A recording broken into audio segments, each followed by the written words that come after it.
Hi Class 3, I'm so proud of you all. Everyone in the whole class is doing lots and lots of home learning. So keep it up, keep being a star. I hope you're enjoying How to Train a Dragon, where we are up to chapter 5 today. A chat with Old Wrinkly. The next morning, Hiccup checked the dragon under his bed. It was still asleep. When his mother, Valarama, asked him at breakfast, "How did initiation go yesterday, dear?" Hiccup said, "Oh, it was fine. I caught my dragon." "That's nice, dear," Valarama replied vaguely. Stoic the Vast looked up briefly from his bowl and boomed, "Excellent, excellent," before getting back to the important task of shoveling food into his mouth. Here he is, shoveling lots of food into his big mouth. After breakfast, Hiccup went to sit on the front step beside his grandfather, who was smoking a pipe. It was a beautiful, cold, clear winter's morning, with not a breath of wind and the sea all around as flat as glass. Old Wrinkly blew out smoke rings contentedly as he watched the sun coming up. Hiccup shivered and shook stones into the bracken. Neither of them spoke for a long time. At last Hiccup said, "I got that dragon." "I said you would, didn't I?" replied Old Wrinkly, very pleased with himself. Old Wrinkly had taken up soothsaying in his old age, mostly unsuccessfully. Looking into the future is a complicated business, so he was particularly pleased that he got this right. "Something extraordinary, you said," complained Hiccup. "A truly unusual dragon, you said. An animal that would really make me stand out in the crowd." "Absolutely," agreed Old Wrinkly. The entrails were undeniable.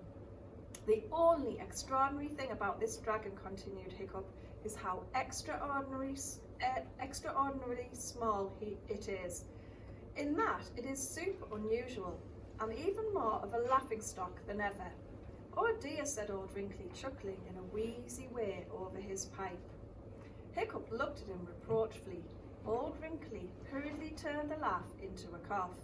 "Size is all relative, Hiccup," said Old Wrinkly. "All of these dragons are super small compared to a real sea dragon.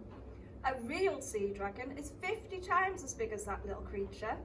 A real sea dragon from the bottom of the ocean can swallow 10 large Viking ships in one gulp and not even notice.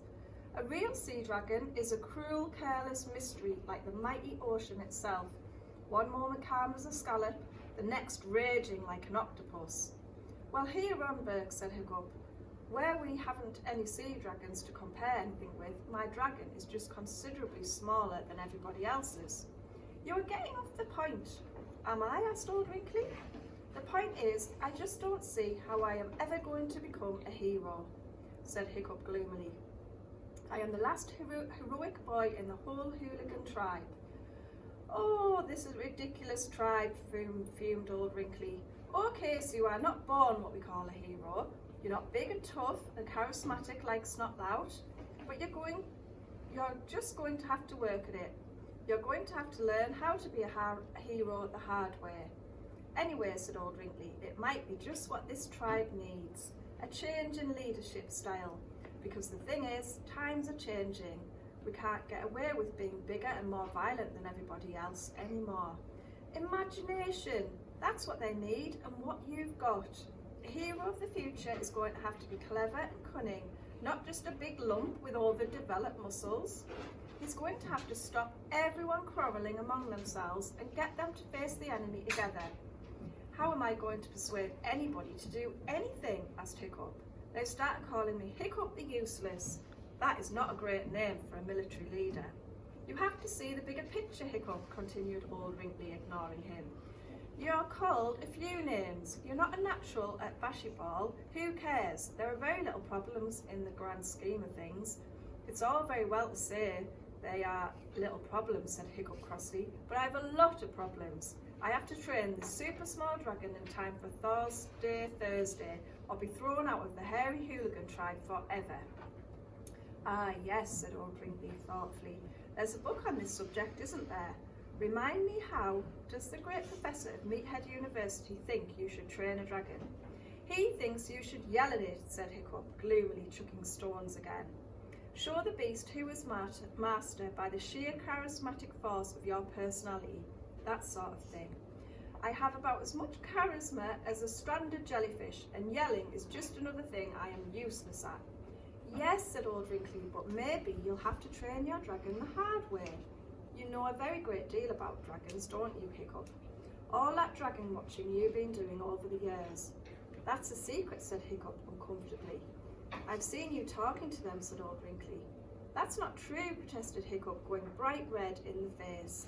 Okay then, soothed Old Wrinkly, calmly smoking his pipe. It's not true. There was silence for a bit. It is true, admitted Hiccup, but for Thor's sake, don't tell anybody, they wouldn't understand. Talking to dragons is a highly unusual skill, said Old Wrinkly. Maybe, said Old Wrinkly, you can train a dragon by talking to it. Better by talking to it than by yelling at it. That's sweet, said Hiccup, and a very touching thought. However, a dragon is not a fluffy creature like a dog or a cat or a pony. A dragon is not going to do what you say just because you ask it, pretty please. From what I know about dragons, said Hiccup, I should say that yelling was a pretty good method. But it has its limitations, doesn't it? Old Wrinkly pointed out. I would say that yelling was highly effective on any dragon smaller than a sea lion, and positively suicidal if you try it on anything larger. Why don't you come up with some alternative training schemes yourself? You might be able to add something to Professor Yobbish's book. I've often thought that book needs a little something extra. I can't quite put my finger on it. Words, said Hiccup. That book needs a lot more words. Keep up the good work, Class 3, and I look forward to getting lots more of your work this week.